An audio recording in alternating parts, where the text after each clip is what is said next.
Nous, on est parti au Népal parce qu'auparavant, on avait entendu parler notamment du tremblement de terre. Donc cette traversée du Népal, c'était en 2018, le tremblement de terre, c'était en 2015. Et on est passé dans des zones au nord de Katmandou, donc pas loin de l'épicentre, qui étaient encore complètement détruites. Donc 3 ans après, les gens habitaient dans des baraques en tôle et il y avait 2 ou 3 murs de la maison qu'ils étaient en train de reconstruire. Et nous, on s'est pris un peu ça en pleine face parce que moi, j'allais au Népal, je me disais 3 ans après, quand même, il y a dû y avoir de la reconstruction. Et en fait, pas tant. Et assez paradoxalement, j'ai vu des gens assez heureux et qui ne se plaignaient pas de ce qui leur était arrivé, mais au contraire qui dédiaient toute leur énergie, toute leur motivation, tout leur savoir-vivre dans cette reconstruction sans se morfondre. Et ça m'a appris beaucoup parce que nous, on avait tendance justement au début de cette marche à nous morfondre face à la première difficulté. Parce que dans une marche de 90 jours, des difficultés, tu t'en prends tous les jours. Ça reste des difficultés liées à ton hobby, qui est la marche. Et à côté, tu vois ça sur les bords du sentier. Et en fait, ça m'a vraiment appris à changer mes attitudes par rapport aux difficultés que je peux rencontrer dans ma vie. Le camp de base. Le camp de base. Rencontre au sommet.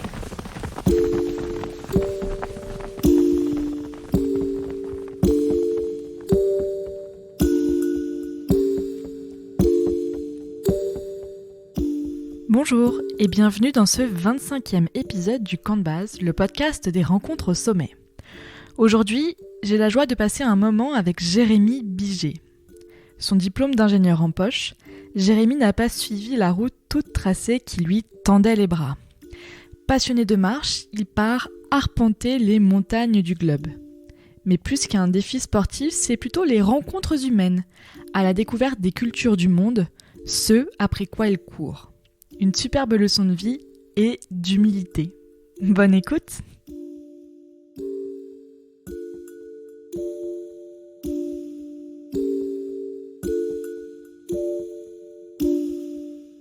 Bonjour Jérémy. Bonjour Émilie. Et merci beaucoup d'avoir accepté cette invitation dans le camp de base. Première question, qui est toujours la question fil rouge de cette deuxième saison, comme la première saison du camp de base. Il est où toi ton camp de base? Il est composé de quoi et qu'est-ce qu'on y retrouve? Alors, je vais jouer un peu le chauvin. Mon camp de base, il est dans le Vercors, puisque je suis originaire de ce massif et c'est un peu mon massif de cœur. Alors, j'ai pas de camp de base précis, je suis assez adaptable, mais on va dire que ce serait un lieu où je me sens bien, donc sur les crêtes du Vercors. Il faut rajouter à ça un petit coucher de soleil qui est pour un peu de mélancolie. Je suis un peu mélancolique, donc un coucher de soleil, c'est toujours beau et ça apporte beaucoup d'émotions. Trop bien. C'est quoi, toi, ton parcours? Je vois que tu as un suite de Grenoble INP promo 2022, c'est ça? C'est ça. Alors, la promo, je ne l'ai plus en tête, mais c'était il y a pas si longtemps. Oui, j'ai un parcours un peu en zigzag, en fait. Donc, je suis issu des écoles d'ingénieurs de Grenoble INP. J'ai fait même la prépa à Grenoble. Mais avant tout ça, j'ai fait une légère carrière de sportif de haut niveau puisque j'ai fait un sport-études en Savoie afin de faire de la compétition de ski alpin. Et puis, il se trouve qu'à un moment de ma vie, je me suis rendu compte que j'allais pas intégrer les équipes de France et donc j'ai pris ma formation ingénieur à bras-le-corps et je me suis lancé là-dedans parce que j'étais tout simplement bon en sciences et j'ai fait ça un peu naturellement. C'était un peu... j'allais là où beaucoup allaient et ça me rassurait beaucoup. Et donc c'est comme ça que je me suis retrouvé à étudier à Grenoble. Et puis en suivant la même logique, 2 ans plus tard, je me suis retrouvé en école d'ingénieur à étudier les matériaux. Ok. Et en fait, c'est pendant ces 3 années d'école d'ingénieur que j'ai fait une pause, une année de césure, pour aller voir ce qui se passait de l'autre côté du monde. Et c'est ça qui m'a transmis un peu le virus du baroud. Alors tu parles de la Savoie, là c'était à Moutier ou à Albertville? C'était à Moutier. Ok. C'était à Moutier. J'ai fait la première terminale en 3 ans à Moutier parce qu'on n'avait pas cours l'hiver pour s'entraîner. Ouais. Donc on s'entraînait au Menuire et d'ailleurs maintenant du coup je suis moniteur de ski au Menuire. Ok. C'est ça, ouais, j'ai changé un peu de parcours, donc j'ai bien eu mon diplôme d'ingénieur et puis en fait je me suis rendu compte notamment du fait des voyages que j'ai pu faire que ce que j'avais vraiment envie au fond de moi c'était de passer du temps dehors, de partager, de transmettre et c'est moniteur de ski en fait, je retrouve un peu toutes ces valeurs. C'est super chouette en fait de pouvoir transmettre un peu sa passion quand on était petit à des gens qui sont hyper heureux d'être là. Et puis en parallèle, je suis aussi accompagnateur en montagne. dans le Vercors, justement, donc, mon massif de cœur. Sportif 4 saisons. C'est ça.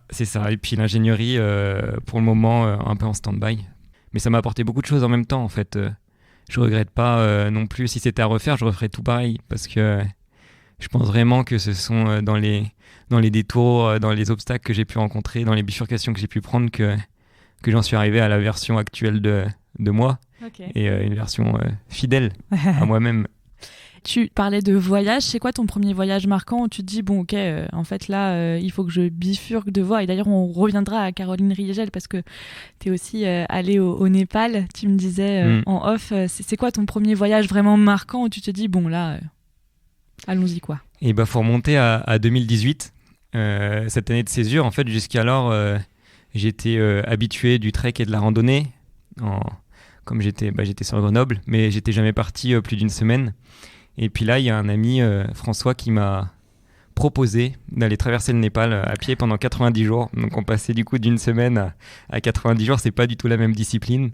Et c'est comme ça que je me suis retrouvé au Népal pendant 6 mois. Donc il y a eu 3 mois de marche, d'est en ouest à travers l'Himalaya népalais. Et là, je me suis rendu compte de la marche en tant que, déjà, activité sportive, mais ça, je le savais. Mais plutôt la marche en tant que moyen d'aller s'immerger au sein de cultures qui n'étaient pas forcément très connues et très visitées, entre guillemets, parce que à pied, tu arrives assez facilement dans les tréfonds de l'Himalaya où tu ne pourrais pas aller à bicyclette, à voiture, en bus. Et c'est ça que j'ai beaucoup aimé, de pouvoir débarquer dans des petits villages, de voir l'étonnement dans les yeux des gens. Et en fait, ça crée de la curiosité réciproque entre toi qui arrives, mais également de la part des habitants. Et puis, en fait, j'ai jamais vraiment ratterri de ce voyage. Et ça a été le point de non-retour. Parce qu'après, je suis reparti par la suite à de nombreuses reprises. C'est quoi le trajet que tu as fait, du coup, lors de ce premier grand voyage ? Et en fait, on est parti donc, de l'Est népalais, du petit village de Taplejung, qui est d'ailleurs aussi le point de base du départ du tour du Kanchenjunga, et donc l'un des 8000 népalais. Et on a marché toujours plus vers l'ouest. Pendant 90 jours, on est passé au camp de base de l'Everest, dans la région du Solokhumbu. On est passé au nord de Katmandou. On a continué pour rejoindre la région des Annapurna, qui est aussi assez connue. Et en fait, donc il y avait ces zones connues qui étaient le Khumbu et la région des Annapurna. Et nous, on a fait la liaison à pied entre ces zones. Et là, par contre, on passe dans des zones beaucoup moins habituées au tourisme. Et on s'est retrouvé dans le Far West népalais, dans la région du Dolpo, du Dorpatan et de Jumla, qui sont là très isolés du reste du monde. Comment tu t'es préparé pour ce voyage de 90 jours ? Parce que j'imagine qu'il y a une question effectivement de durée, d'endurance sur 3 mois, mais il y a aussi une question en fait, d'altitude. Oui, en fait, il y a même plein de critères qui rentrent en compte. Souvent, on nous pose cette question de cet entraînement sportif pour cette traversée. Mais je répondrais déjà qu'on était, pour ma part en tout cas, j'étais déjà habitué à faire beaucoup de sport. Donc il n'y a pas eu d'entraînement particulier. Mais c'est pas en fait la difficulté la plus grande, c'est pas ce côté effort physique, c'est vraiment l'effort mental. Je disais tout à l'heure que c'est une autre discipline de partir marcher 90 jours que de partir en trek une semaine, parce que en fait c'est immense comme tâche, comme difficulté, ça paraît insurmontable et c'est dur. En fait, faut arriver à pas trop se projeter. Faut arriver à passer dans l'oubli ces 90 jours de marche, parce que si on arrive le premier jour et qu'on se dit il me reste encore 90 jours à faire ça, ça paraît vraiment difficile. Donc moi, ce que je faisais, c'était que je me faisais des petits objectifs. En fait, j'avais en tête l'arrivée de l'étape du jour, et je voyais pas plus loin que 2 ou 3 jours, et ça me permettait, en fait, sans m'en rendre compte, de passer toutes ces petites difficultés. Et au bout d'un moment, on se retourne et on se rend compte qu'il y a vraiment beaucoup de difficultés qui sont passées, et qu'en fait, on est proche du gros objectif final. Et puis, avec ce côté altitude, comme tu as dit, souvent, on mettait en avant ce côté sportif, mais la principale difficulté physique, c'est lié à l'altitude, parce qu'on monte assez haut, même en trekking. Au Népal, on est monté à 5600 mètres, sans marcher sur de la neige, parce que c'est pas les mêmes latitudes, donc les glaciers sont plus hauts, et on peut aller assez haut sans forcément avoir besoin des techniques d'alpinisme. Et ouais, faut jouer avec ça, sachant que nous, on n'est pas habitué à monter à ces altitudes, faut pas monter trop vite. Alors ça va qu'à pied, on se déplace assez lentement et il y a une acclimatation qui se fait assez naturellement, mais toujours est-il qu'après 3 semaines de marche, on a passé le premier col à 5400 et que j'ai été bien atteint par ce mal des montagnes. J'ai vomi tout ce que je pouvais. Moi, on est passé dans un lodge. On était dans la région du Khumbu qui est touristique, donc il y a des lodges pour dormir. Et ils nous avaient offert, donc j'étais vraiment pas bien à ce moment-là, et ils nous avaient offert un jus d'orange chaud qui n'avait pas aidé et qui m'avait bien précipité aux toilettes. Mais oui, c'est une question après d'habitude. Et puis ça s'explique pas trop aussi, cette histoire de mal des montagnes. Un mois après, on a repassé des cols à plus de 5000 mètres, je ne l'ai plus eu. Mes potes, ils ne l'ont pas eu non plus. Jamais, donc voilà, c'est tombé sur moi. Il y a un moment donné où tu t'es dit, là, il faut qu'on redescende parce que vraiment ça va pas et je sais pas comment je vais faire pour survivre jusqu'au lendemain. Non, il y a un moment donné où j'ai débranché complètement le cerveau. J'ai dit à mes potes, faut me descendre, mais faut pas quitter la marche, faut perdre de l'altitude parce qu'on était à ce col à 5400, au-dessus des lacs de Gokyo. Et là, ils m'ont pris en charge. C'était presque si j'avais mon bras sous leurs épaules. Pour descendre de 700 mètres d'altitude. Et déjà, descendre de 700 mètres, ça fait du bien. Mais non, j'ai jamais eu de frayeur liée à ça. En plus, j'avais déjà été victime du mal des montagnes. Comme j'ai fait pas mal de compétitions de ski, j'ai passé pas mal de temps sur les glaciers l'été, notamment aux Deux Alpes ou à Tignes, à 3600 mètres. Et j'avais été victime, étant jeune, de ce mal des montagnes. Et je savais un peu comment je réagissais. Et c'est ça qui a aidé aussi. Ok, donc tu savais qu'en fait ça allait aller mieux à un moment donné si tu perdais un peu d'altitude. Ouais, c'est ça. Ouais. Parce que finalement, de 5400 tu perds 700 mètres, c'est pas grand chose. Moi, je suis malade à partir de 3200, donc tu te dis c'est toujours au-dessus de 3200. Oui, mais c'est pas grand chose. Mais en fait, je sais pas exactement comment fonctionne le mal des montagnes. D'ailleurs, c'est pas super bien expliqué. Mais c'est une histoire en 50 mètres, il peut y avoir une différence. Hein, et puis ça dépend, c'est assez personnel. Donc en tout cas, moi, ça suffit. Est-ce que tu as documenté ce premier voyage de traversée à travers le Népal ? Alors c'était une première sur plusieurs aspects, donc une première longue balade, mais c'était aussi l'occasion pour la première fois de réaliser un film. On savait pas trop qu'on allait réaliser un film, on avait emporté le matériel nécessaire en se disant que si on a des images, peut-être qu'on pourra en tirer quelque chose, mais on n'y connaissait rien. Et en fait, on est rentré, on s'est dit c'est dommage d'avoir vécu tout ça et de pas le partager. Et on avait pas mal d'images, donc je me suis mis au travail.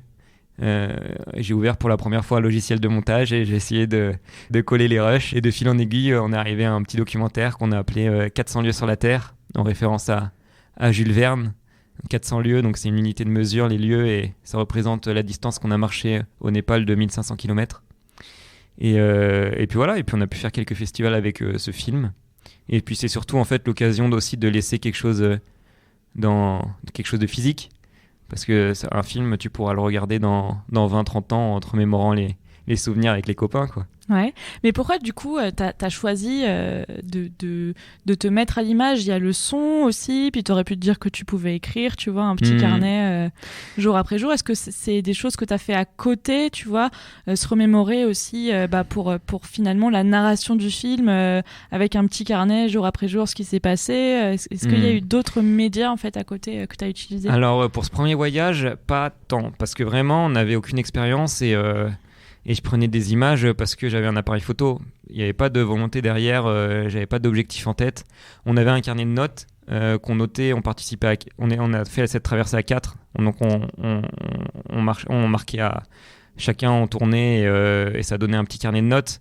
Mais on savait pas qu'on allait tirer quelque chose derrière, donc c'est pas très précis, c'est plus sur ce qui nous est arrivé dans la journée. Et d'ailleurs, ça nous a manqué un peu après quand on a fait le film. Il y a des choses, on se souvenait plus bien, des ambiances, etc. Mais non, j'ai été assez frustré en fait quand on a fait ce film. On se rend compte qu'en faisant un film, c'est difficile de rendre compte de tout ce qu'on a vécu pendant 3 mois parce qu'il faut te faire tenir le film en 1 heure, entre guillemets. Et en 1 heure, tu peux rien raconter sur tout ce que tu as vécu. En plus, il y a les images, tu n'as pas forcément tout filmé. Il y a des choses, tu peux juste en parler par les mots et par la voix. Donc ça m'a pas mal frustré. Et du coup, j'ai vu dans l'écriture, mais a posteriori, 2 ans après, pendant le 2e confinement d'ailleurs, je me suis mis à écrire sur ce projet du Népal parce que j'avais besoin vraiment de tout laisser sur le papier, en fait, pour, pareil, dans la même idée de laisser un peu une trace et et de pouvoir y revenir dans plusieurs années, mais par contre revenir sur quelque chose d'assez précis. Et ça, l'écriture, ça permet vraiment de raconter les états d'esprit par lesquels tu es passé, des rencontres que tu n'as pas documentées, plein de choses en fait que tu ne peux pas mettre dans un film. Et ça, le processus d'écriture est hyper intéressant pour ça parce que tu revis pleinement le voyage. Et en plus, ça permet aussi de consacrer du temps à chercher les bons mots pour raconter les choses. Et je me suis fait la remarque que quand on est rentré, qu'on a présenté notre film, on nous posait souvent la question qu'est-ce que tu as retenu de ce voyage, les questions un peu bateau. Quelles sont les leçons que tu tires de ce voyage et je répondais justement d'une façon un peu bateau parce que j'en savais trop rien. Et c'est dur à chaud en plus de répondre à ce genre de questions.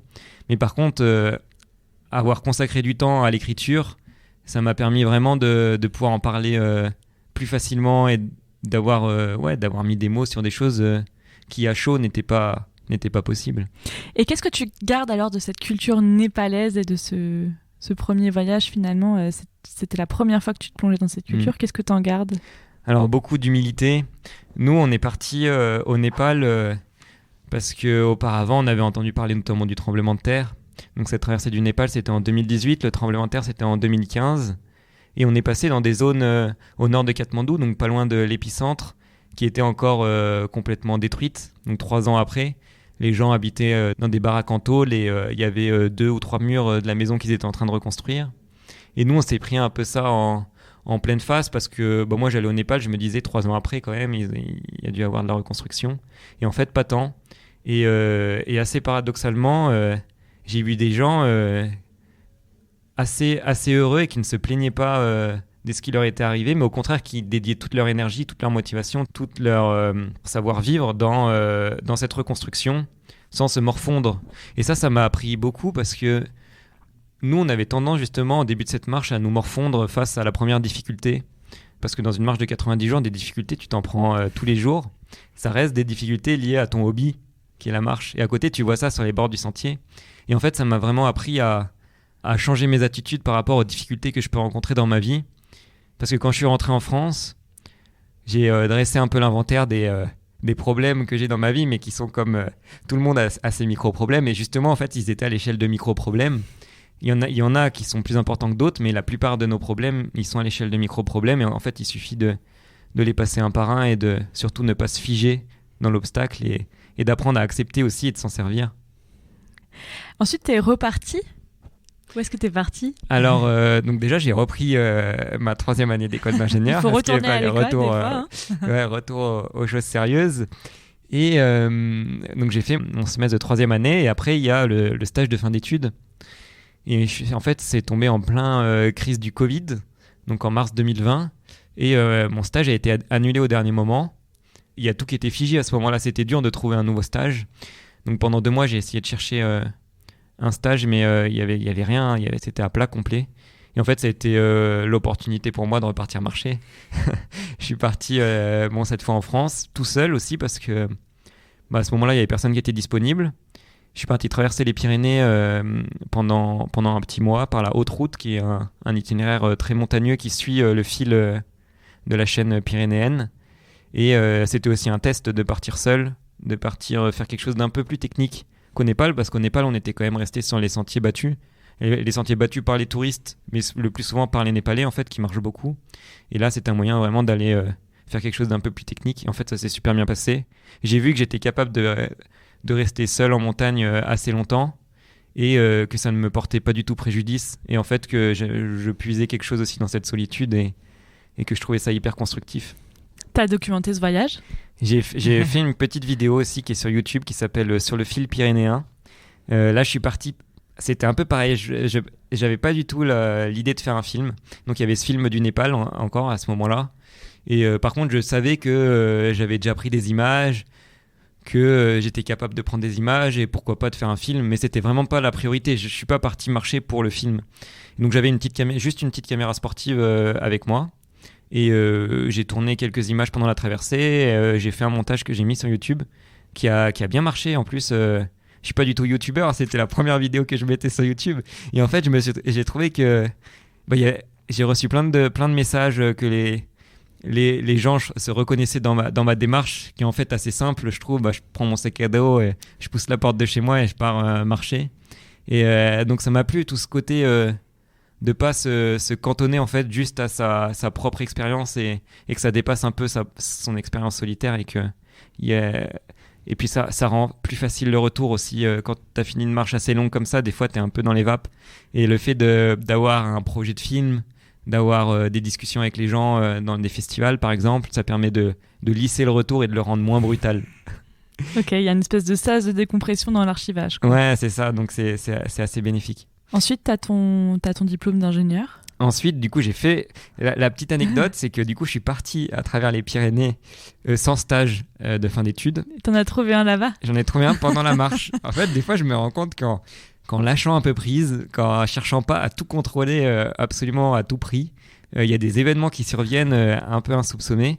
Et là, c'était le cas. Et j'ai fait mon entretien de stage à Font-Romeu. Donc, en pleine traversée des Pyrénées, j'ai dû me débrouiller pour arriver le jour en question pour avoir Internet et pour aller m'acheter un t-shirt et un rasoir pour me raser. Et j'ai fait l'entretien avec la visio de mon téléphone. Et j'ai été pris à ce stage. Et du coup, j'ai fait mon stage de fin d'études jusqu'en mars 2021. Et là, du coup, c'était le moment où, fin des études, diplômé, qu'est-ce que je fais maintenant ? Et en fait, toutes les expériences que j'avais eues jusqu'à là m'ont fait comprendre ou prendre conscience en tout cas que vraiment je pouvais faire les choses pour moi et écouter mes envies les plus profondes et que je devais pas faire les choses pour être valorisé au regard de l'autre. Et en fait, je me demande si je me suis pas lancé dans l'ingénierie parce que on m'avait promis à la fin un métier valorisé. Ouais, c'est ça. Hyper valorisé. Même. Ouais, c'est ça. Et qu'en fait, moi, mes envies profondes, c'était de passer du temps dehors, de me reconnecter à la nature et de vivre simplement, sobrement et de partager, transmettre. Et c'est pour ça que j'avais la chance, à ce moment-là, en parallèle de mes études aussi, j'ai passé ce monitorat de ski alpin, du fait de la compétition que j'ai pu faire auparavant. En fait, je me rends compte vraiment maintenant de la chance que j'ai eue d'avoir le choix entre ces deux directions. Et j'ai choisi cette direction du travail saisonnier contre toute attente. Et en fait, ça me permet aussi déjà de renouer un peu avec ces valeurs qui me sont chères, mais aussi de gérer mon temps. Parce que j'adore les sciences, mais le problème, moi, ce qui me rebutait un peu dans le métier d'ingénieur, c'est que j'allais pas être capable d'être maître de mon temps. Alors que là, maintenant, mon temps, je l'organise un peu comme je veux, et ça me permet de repartir en balade. Ouais. C'est drôle parce que tu vois, moi, j'ai eu l'Eurotest. J'ai aussi été à Moutier. Trop drôle. Ok. Et quand j'ai eu l'Eurotest, j'ai dit à mes proches j'ai eu l'Eurotest, oui, je suis capable de faire le reste et tout, mais j'ai pas envie. Moi, ce qui me fait rêver, c'est le son. Je veux faire ça de ma vie et du coup, je veux pas être monitrice de ski, donc je vais pas passer mon examen de DS jusqu'au bout. Alors tout le monde me dit mais t'es complètement débile et tout, t'es taré. Mais en fait moi tu vois j'étais vraiment attirée par le micro. Et en fait on verra bien quoi. Et j'en ai fait mon métier. Et je suis très heureux de l'apprendre déjà que t'es passé par Moutier parce que je ne le savais pas. Et puis justement pour rebondir, des fois on me demande les personnes qui m'inspirent dans ma vie en soulignant, en mettant en parlant de Mike Horn, ce genre de personnes. Des exploreurs, c'est ça. du dur. Dans la performance. Mais en fait, moi, je me rends compte que de plus en plus, mes inspirations se limitent pas du tout au monde de l'aventure. Et je suis très inspiré par les gens qui écoutent vraiment leurs envies profondes et qui se lancent dans une entreprise sans garantie, pleine de doutes. Parce que je pense vraiment, je suis même persuadé que faire les choses avec une envie sincère, ça suffit pour donner du sens à une entreprise, quelle que soit l'issue, même si derrière il y a une réussite ou un échec. C'est clair. Qu'en fait, il ne faut pas se limiter justement à cette peur de l'échec ou à cette envie profonde de la réussite, mais vraiment faire les choses à l'écoute de soi. Ou d'un truc de la société qui te disent si tu étais monitrice de ski, tu gagnerais bien ta vie pendant 4 mois et puis tu verrais ce que tu ferais le reste de l'année, quoi. Il y a aussi ça. Ah ouais, les cours diraton, ouais. Parce que moi, ce qu'on a pu me dire au moment où du coup je suis parti sur un travail saisonnier, c'était pas dans mon entourage proche, bizarrement, un peu plus éloigné, qui m'ont fait des remarques du genre c'est dommage, tu fais partie de l'élite et tu vas finir moniteur de ski. Mais en fait à ce moment-là, donc souvent c'est quand dira-t-on, c'est assez dur à encaisser, et à ce moment-là j'avais déjà fait le point un peu sur ce que je voulais. Et ils n'ont pas été si durs à encaisser que ça, parce que j'avais compris que vraiment donner de l'importance à ces candidatons, c'était ne pas donner d'importance à mes envies profondes. Et que vraiment, je pouvais faire les choses juste avec sincérité et avec envie. Ouais. Après, ça demande aussi de se poser la question, de se reposer la question régulièrement, de se dire est-ce que je suis vraiment à ma place ? Parce que oui, ça m'a fait vraiment une vie de ouf pendant 3 ans, mais là j'en ai marre, je suis à un tournant, et tu vois, ça demande de se reposer aussi, de se dire en fait qu'est-ce que j'ai vraiment envie de faire maintenant, parce qu'on évolue, et ça c'est peut-être le plus dur, c'est la deuxième étape, de dire bon en fait j'ai fait ce que j'ai voulu. Ça, c'est un pincement au cœur de te dire maintenant je sais pas trop, peut-être que j'aurais dû accepter de passer mon monitorat jusqu'au bout, tu vois, mais vraiment ce truc là non, c'est vrai, moi aussi des fois je me dis en fait, j'accepte aussi le fait que peut-être que dans 10 ans, j'aurai pas le même avis sur les choses du fait de ce qui va m'arriver dans les 10 prochaines années. Ouais. Mais par contre, ce qui est important de se dire, c'est que rien n'est figé et que c'est pas un échec de à nouveau bifurquer.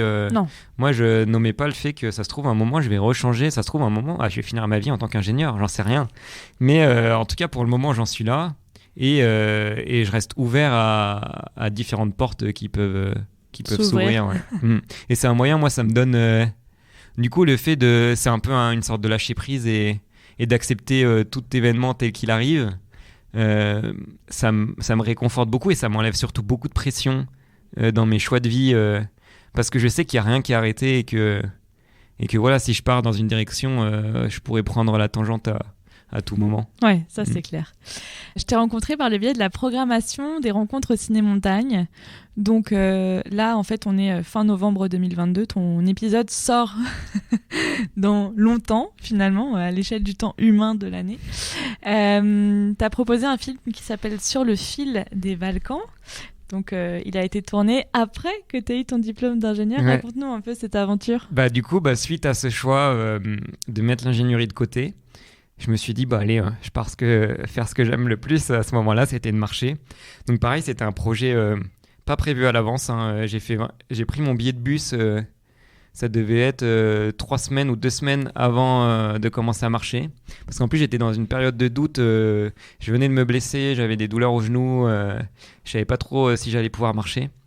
Et je me suis dit, vas-y, on verra ce qui va se passer. Et souvent, en fait, on se crée beaucoup de peur aussi à l'idée de se lancer dans quelque chose. Et en fait, on se rend compte qu'une fois dans l'action, une fois le premier pas enclenché, qu'il y a beaucoup de choses qui se simplifient. Et c'est ce qui s'est passé, parce qu'il y avait cette douleur au genou, il y avait cette idée de la région des Balkans, parce que justement, je ne connaissais rien de ce coin de l'Europe. Je suis né en 1995. Et 1995, ça tombe en plein dans les guerres de Yougoslavie. Et pourtant, moi, quand on me demandait, tu connais, toi, les guerres de Yougoslavie, ce qui s'est passé là-bas, j'étais incapable d'en parler. C'est mon premier souvenir de guerre à la télé, moi. Ouais, en 92, et je me rappelle de ça, le Kosovo, c'était un peu dur, quoi. Moi, j'ai même pas ces souvenirs-là. Ouais. Vraiment, Yougoslavie, c'était un nom assez vague.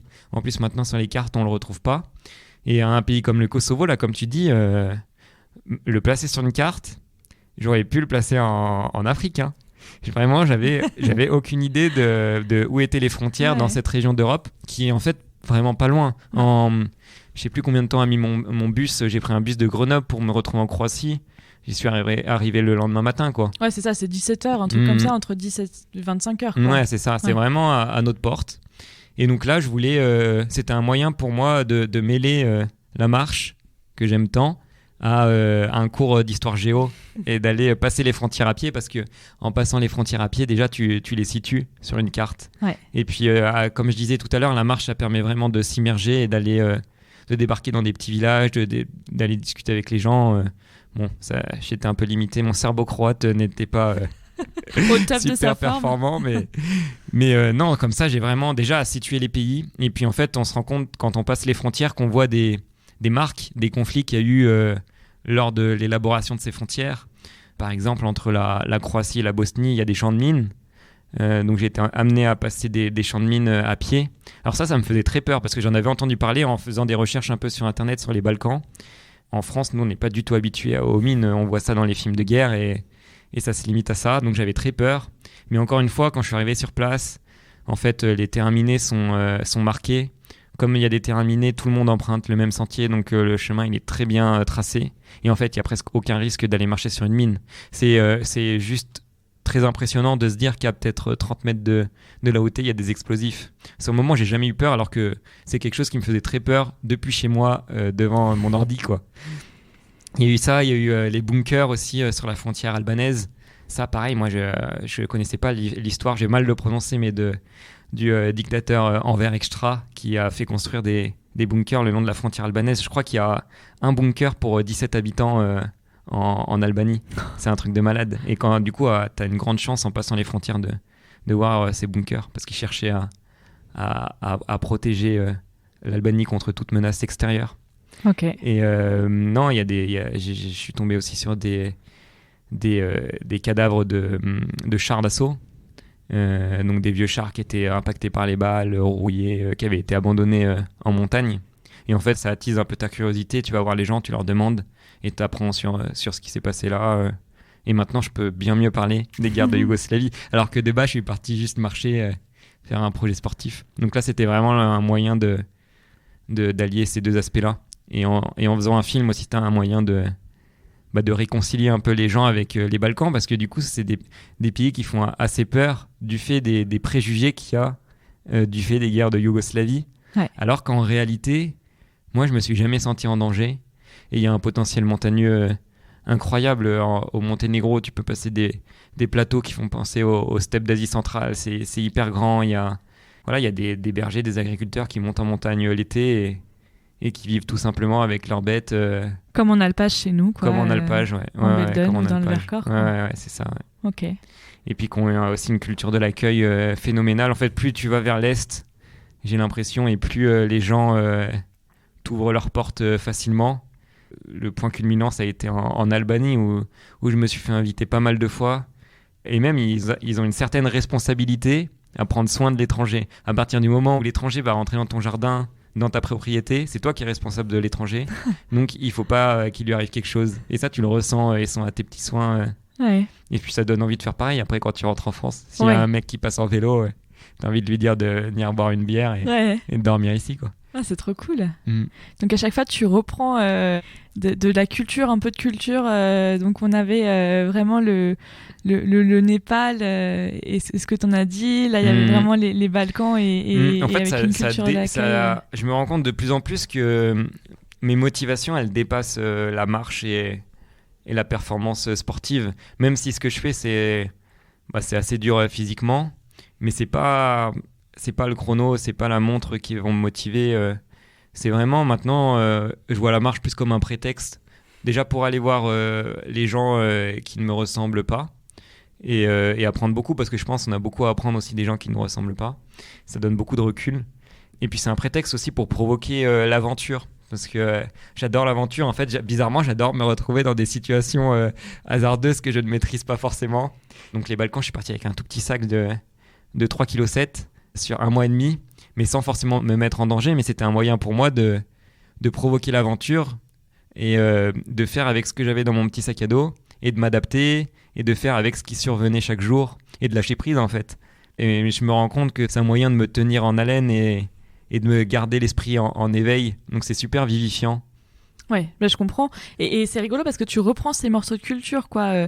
Voilà, le mind, enfin, l'état d'esprit un peu népalais de se dire, bon, bah, en fait, rien n'est grave et on fait avec ce qui nous arrive. Les Balkans, la culture de l'accueil. T'es reparti en octobre. Ouais, je suis reparti en Asie centrale. Ouais. Je suis rentré en octobre, donc je suis parti en fin juin. J'ai marché pendant 3 mois. C'était la plus longue marche que j'ai pu faire. Ok. Je suis parti dans l'idée de traverser le Kirghizistan et le Tadjikistan, qui sont aussi 2 pays qui font un peu peur, tout simplement parce qu'ils finissent par Istan et qu'ils sont limitrophes au Pakistan, à l'Afghanistan. Mais c'est des pays qui s'ouvrent au tourisme, surtout le Kirghizistan. Et je lis beaucoup des bouquins d'explorateurs, de voyageurs d'antan. Et en fait, je me suis rendu compte que déjà, je suis né un peu trop tard par rapport à tout ce qui s'est passé.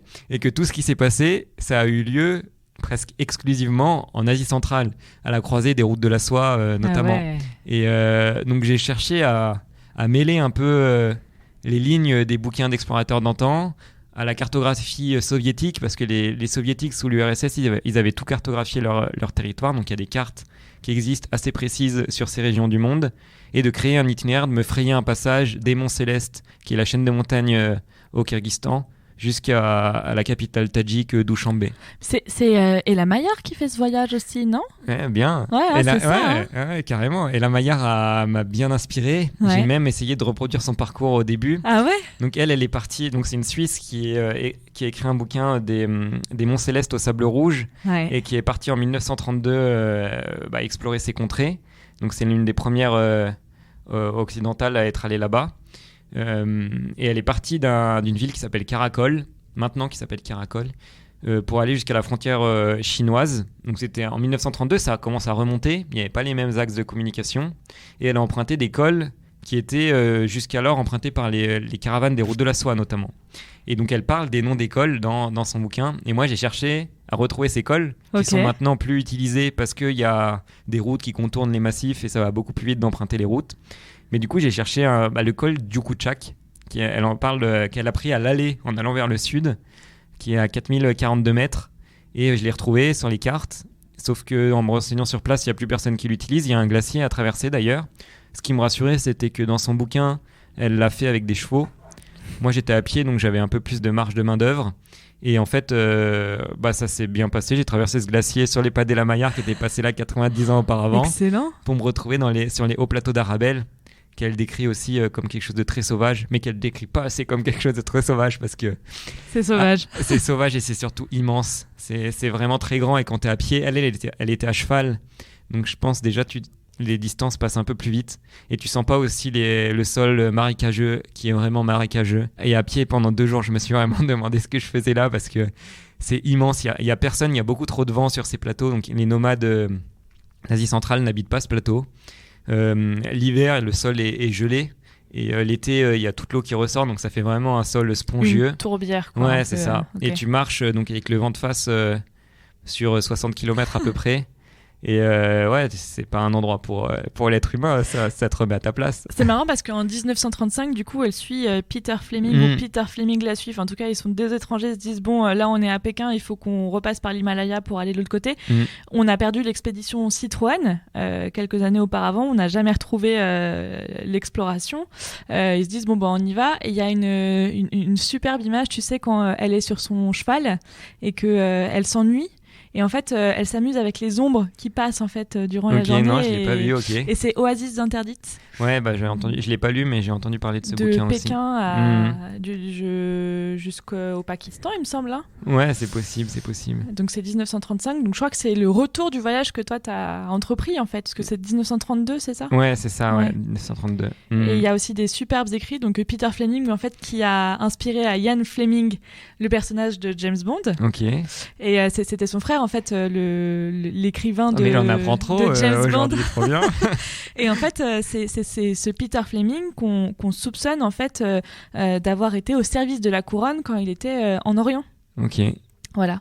Et donc elle cheminait avec ce personnage qui avait l'air d'être quelqu'un de pas très pour l'égalité hommes-femmes en tout cas. Ils partent ensemble et ils arrivent au Pakistan et c'est une des seules expéditions qui arrive à ce moment-là à traverser en fait l'Himalaya dans ces conditions-là. Ok, il faudra que je lise. Je suis bien inspiré par tous ces histoires, que ce soit Ella Maillard, Alexandra David-Néel. Ouais. Sven Hedin, ouais. Amélie Schreinberg. Ah, il faudra que je note. Avec qui elle part. C'est okay. Ah mais oui, en Afghanistan, non ? Il me semble que c'est ça. C'est un livre que j'ai lu aussi et qui est super chouette. Okay. Elles partent en voiture cette fois-ci. Oui, j'en ai entendu parler. Et il est vraiment très cool. Ok. En tout cas, moi j'ai beaucoup été inspiré par toutes ces dames et ces hommes qui sont partis un peu à l'encontre des candidatons. Et puis la grosse différence aussi, c'était qu'ils partaient, mais... s'il n'y avait pas non plus une probabilité de 100% qu'ils reviennent. Et ça c'est impressionnant. Ouais. Et des fois, je me le dis quand je suis dans une situation un peu bancale, qu'au final, c'est pas si pire. Il y en a qui ont vu bien pire. Ouais, les années 30, en plus, vraiment, juste avant la Deuxième Guerre mondiale. Et ce qui est hyper intéressant, c'est que en plus, ils sont reporters pour les grands journaux de leur pays. Donc qui financent leur voyage, d'ailleurs. Ouais. Qui envoient des chroniques en fait à chaque fois qu'ils passent à côté d'une poste voilà. Non, c'est hyper inspirant. Maintenant, quoi. Si t'as un problème, tu prends ton téléphone presque, et peut-être pas en Asie centrale encore, mais tu peux communiquer assez facilement avec l'extérieur. Pareil, quand je lisais Alexandra David-Néel qui envoyait des lettres à son mari presque chaque jour de l'autre bout du monde, c'est invraisemblable. Ouais. Mais Non, c'est hyper inspirant. Ouais. Ah, c'est clair, c'est super chouette. Et puis du coup, j'ai continué cette marche jusqu'à Douchambé. Ça m'a pris 2000 km. Ouais. Et le but, c'était de ne pas aller au plus direct. C'était vraiment de sortir les cartes, de demander aux gens.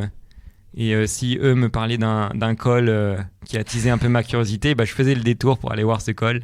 Okay. Et en fait, ma trace, elle fait un gros zigzag. Okay. Et ce qui montre aussi que maintenant, j'accorde peut-être plus d'importance vraiment au chemin qu'au but en soi. Ah, ça c'est philosophe.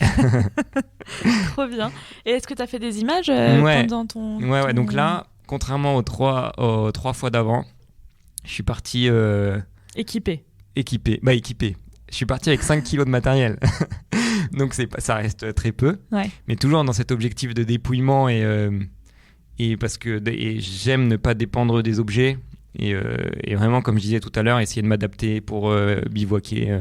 S'il faut bivouaquer sous un rocher, il faut bivouaquer sous un rocher et je serais content de bivouaquer sous le rocher, tu vois. Mais donc, c'est un peu limitant pour la prise d'image et le son.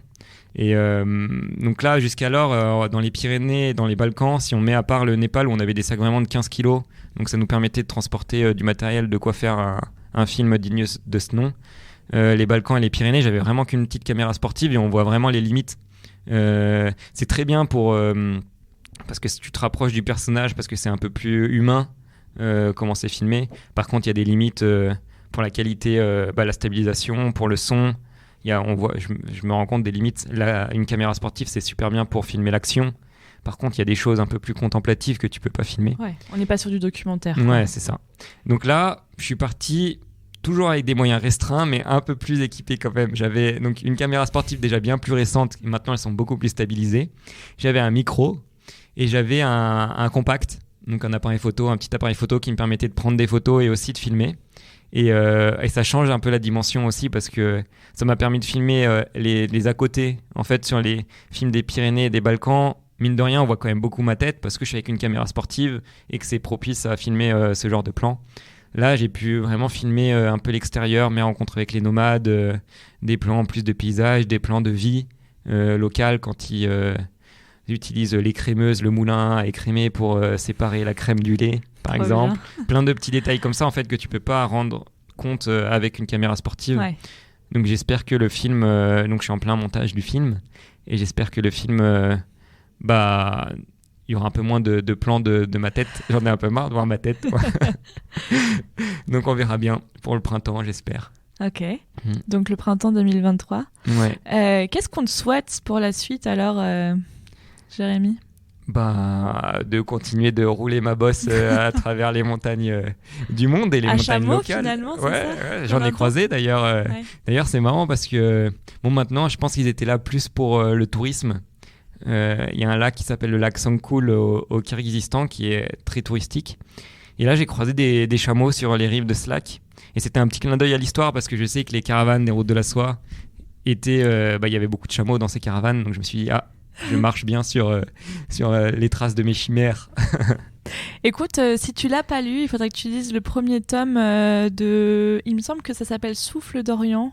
Ok, je ne connais pas. C'est Caroline Riegel. Ok. Qui elle aussi est ingénieure, hydrologue pour le coup. Ouais. Et donc c'est Caroline Riegel, c'est son tout premier roman. J'ai vu ses documentaires, mais j'ai pas lu de livre. Et en fait, si tu veux, t'as le premier tome où elle arrive aux portes de la vallée du Zanskar. Mm-hmm. Le deuxième parle de ce dont on a parlé dans le premier épisode du podcast que tu as écouté là sur le camp de base. Mais vraiment, elle raconte en fait comment est-ce qu'elle prend le train, comment est-ce qu'elle traverse la Russie, elle parle de la Mongolie et en fait, elle a plusieurs moyens de transport, dont un chameau, dont un poney, un cheval. Voilà. Et je te le conseille parce qu'il est écrit avec beaucoup d'humour. Elle traverse des situations rigolotes et il y a d'autres où on se dirait mais comment est-ce que j'aurais fait et elle s'en sort à chaque fois. Ça tombe bien en plus, je vais faire ma liste de Noël là. Parfait. Écoute, je ne me rappelle plus du livre, mais en fait son dessin c'est de suivre en fait une goutte d'eau du lac Baïkal. Ok. À travers en fait les cours d'eau et elle rencontre plusieurs ingénieurs dans les différents pays qui travaillent au fil de l'eau en fait. Okay. Et c'est hyper intéressant. Et puis à Lily, j'imagine son activité d'ingénieur. Complètement. Mais non, mais cette personne m'inspire beaucoup justement parce que du fait qu'elle ait réussi à s'immerger beaucoup avec les... Comme je disais tout à l'heure, maintenant je passe un peu l'aspect sportif comme un prétexte et un peu en second plan, et je cherche vraiment l'immersion. Et là, dans Caroline Riegel, c'est une pro de l'immersion. Elle parle la langue locale, elle passe du temps avec les nonnes, et moi, c'est quelque chose que j'aspire à faire un jour. Et déjà, il faut que je me mette aux langues locales. Parce que des fois, c'est un peu frustrant. Au bout de 20 minutes à bredouiller le russe ou le serbe pour expliquer que t'as un frère, une sœur et que t'as 25 ans. Eh ben, elle a un petit dictionnaire dans lequel, en fait, elle déchiffre au fur et à mesure. Elle parle aux gens comme ça quand elle sait pas. Et les gens aussi, quand ils sont lettrés, du coup, ils peuvent communiquer avec elle dans ce sens-là, quoi. Ok. Je te conseille ce livre. Ok. Voilà. Et ben, c'est noté. Eh ben, merci infiniment d'être venu jusqu'à moi aujourd'hui dans le Canvas. Ben, merci à toi. Et à très vite, Jérémy. À très vite.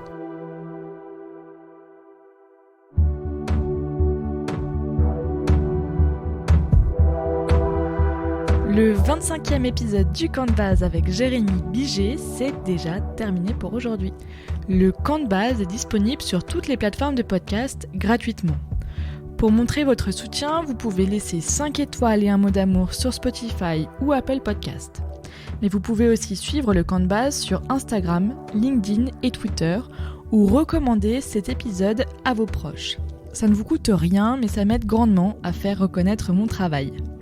On se retrouve le 29 mars pour un nouvel épisode spécial Podcaston avec Anaïs Pellafiné, encadrante chez Lead the Climb. À très vite dans le Camp de base. Rencontre au sommet.